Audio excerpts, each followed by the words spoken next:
ইউরোপীয় ইউনিয়নের সঙ্গে মুক্ত বাণিজ্য চুক্তি চূড়ান্ত হওয়ায় ভারত অনেকাংশেই লাভবান হয়েছে একথা বলা যেতেই পারে। বিশেষত আমেরিকা ভারতীয় পণ্যে 50% শুল্ক চাপানোয় যখন ভারতের রপ্তানি ধাক্কা খেয়েছে, ঠিক সেই সময় ইউরোপীয় ইউনিয়নের সঙ্গে এই চুক্তি ভারতকে অনেকটা স্বস্তিই দিল। মনে রাখতে হবে, ইউরোপীয় ইউনিয়ন চুক্তি করেছে ভারতের সঙ্গে, আর ভারত চুক্তি করেছে ইউরোপীয় ইউনিয়নভুক্ত 27টি দেশের সঙ্গে। ফলে শুল্ক হ্রাসের সুবাদে ভারত ইউরোপে একটা বড় বাজার পেতে চলেছে। ওই চুক্তি অনুযায়ী ভারতের অধিকাংশ পণ্যেই শুল্ক কমছে। ওইসব সামগ্রীর মধ্যে রয়েছে ইস্পাত, অলংকার, রাসায়নিক দ্রব্য, ওষুধ, জামাকাপড়, রাসায়নিক সামগ্রী প্রভৃতি।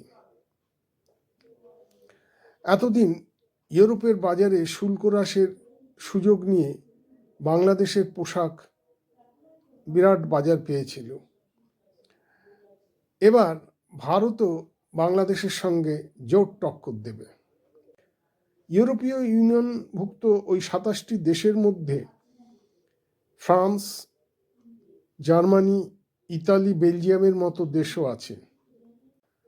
ফলে ভারতের বাণিজ্য আরও বাড়বে বলে মনে করা হচ্ছে। ইউরোপীয় ইউনিয়ন যেমন ভারতীয় পণ্যের ওপর শুল্ক কমাচ্ছে, তেমন ভারতও ইউরোপীয় ইউনিয়নভুক্ত দেশগুলির পণ্যে শুল্ক কমাবে। এসব পণ্যের মধ্যে আছে দামি গাড়ি, ওয়াইন, অলিভ অয়েল, ওষুধ প্রভৃতি। তবে তা থেকে বাদ দেওয়া হয়েছে কৃষি এবং দুগ্ধজাত পণ্য। এইসব পণ্যের উৎপাদকদের স্বার্থের কথা ভেবেই ভারত এই সিদ্ধান্ত নিয়েছে।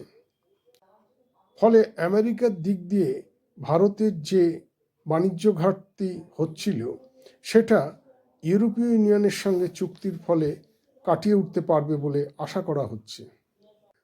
যদিও ভারত আমেরিকার সঙ্গে বাণিজ্য চুক্তির জন্য আলোচনা চালিয়ে যাচ্ছে, শেষ পর্যন্ত যদি এই চুক্তি সম্পন্ন হয় তাহলে ভারতের অর্থনীতি আরও চাঙ্গা হবে।